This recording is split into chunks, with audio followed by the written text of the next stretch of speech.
ఇదే అంశానికి సంబంధించి మనకి పూర్తి అప్డేట్స్ ఇవ్వడానికి మా బ్యూరో చీఫ్ గోపి సిద్ధంగా ఉన్నారు. గోపి, మొత్తంగా స్పీకర్ నిర్ణయంతో పార్టీల వర్షన్ డిఫరెంట్ గా ఉంది.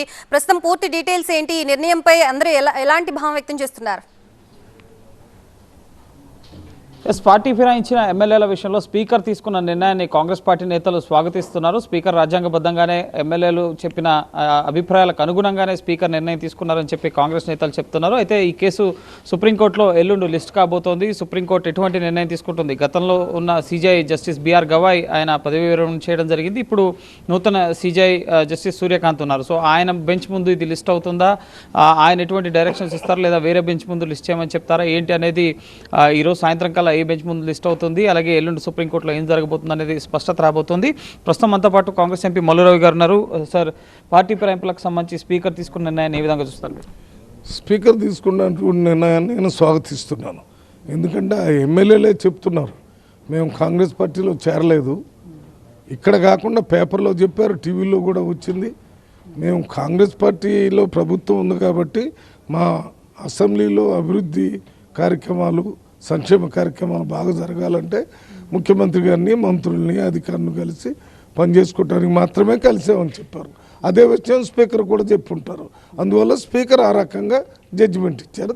అందువల్లనే నేను దాన్ని స్వాగతిస్తున్నాను. అంటే ముఖ్యమంత్రి గారు వెళ్ళి కండువాలు కప్పారు కదా సార్, వాళ్ళు కూడా ముఖ్యమంత్రి గారిని కలిశారు. దీన్ని పార్టీ ఫిరాయింపుగా చూడరా మీరు? ముఖ్యమంత్రి గారు ఎక్కడికి వెళ్ళలేదు, కండువాలు కప్పలేదు.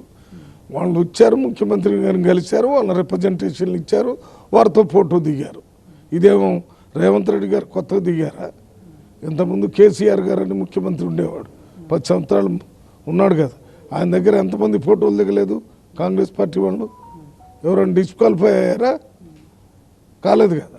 అంటే వాళ్ళు చేసిందే మీరు చేస్తున్నారు, వాళ్ళు పార్టీ ఫిరాయింపులు ప్రోత్సహించారని చెప్పి మీరు అంటున్నారు. ఇప్పుడు మీరు కూడా అదే పని చేస్తున్నారు. ఇప్పుడు ఎక్కడ పార్టీ మేము వారిలాగా చేయటం లేదు. వాళ్ళు ఎట్లున్నారు, ఆ పార్టీని మారకుండానే మంత్రి పదవి ఇచ్చినటువంటి వాడు, అది దాన్ని తప్పుపట్టాం మేము. శ్రీనివాస్ యాదవ్ అని ఆయన టీడీపీలో ఉన్నాడు, టీడీపీలోనే ఉంటూనే అక్కడ ప్రమాణ స్వీకారం చేసి మంత్రి చేశాడు, పూర్తి కాలం అయిపోయింది, మళ్ళీ ఎమ్మెల్యే అయ్యాడు. అది వాళ్ళు చేసినటువంటి తప్పులు. మేము ఆ రకంగా చేయాల్సిన అవసరం కూడా లేదు. కాంగ్రెస్ పార్టీకి పూర్తి మెజార్టీ ఉంది, ప్రభుత్వాన్ని ఏర్పాటు చేశారు.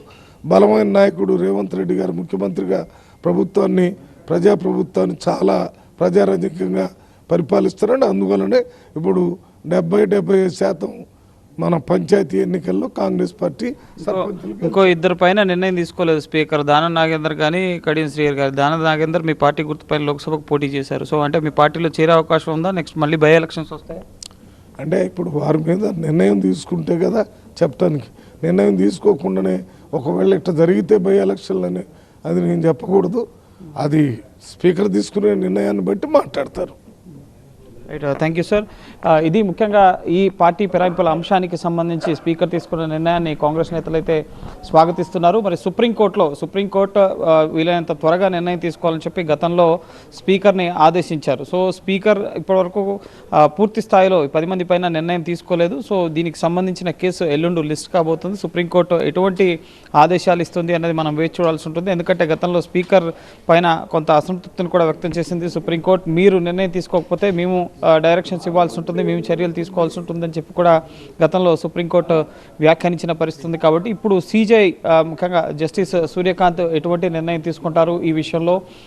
ఈ కేసు లిస్టింగ్కి సంబంధించి ముఖ్యంగా గతంలో ఉన్న బెంచ్ మారింది, గతంలో ఉన్న సిజేఐ రిటైర్ అయ్యారు కాబట్టి సో ఇప్పుడు నూతన బెంచ్కి అసైన్ చేస్తారా? ప్రస్తుతం ఉన్న సిజేఐ బెంచే ఈ విచారణని కొనసాగిస్తుందా?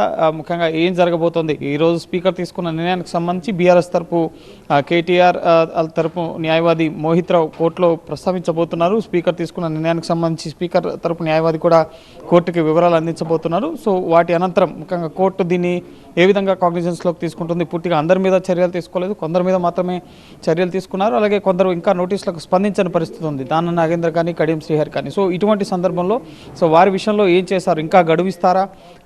ఎందుకంటే రాజ్యాంగబద్ధమైన పదవుల్లో ఉన్న వారికి సంబంధించి స్పీకర్ కానీ అలాగే గవర్నర్ కానీ ఇటువంటి వారి విషయంలో ఇటీవల కోర్టు కొన్ని సందర్భాల్లో వెనక్కి తగ్గిన పరిస్థితి కాబట్టి సో మళ్ళీ బెంచ్ మారుతుంది కాబట్టి మళ్ళీ స్పీకర్కి ఏమైనా సమయం ఇస్తారా, లేక నేరుగా కోర్టే ఈ విషయానికి సంబంధించి జోక్యం చేసుకుని ఏమైనా నిర్ణయం తీసుకుంటుందా అనేది మాత్రం మనం వేచి చూడాల్సి ఉంటుంది. ఎల్లుండి ఈ కేసులో ఇష్టం తర్వాత ఏ బెంచ్ ముందుకు వస్తుంది, ఎటువంటి నిర్ణయం తీసుకుంటుంది అనేది మనం వేచి చూడాలి.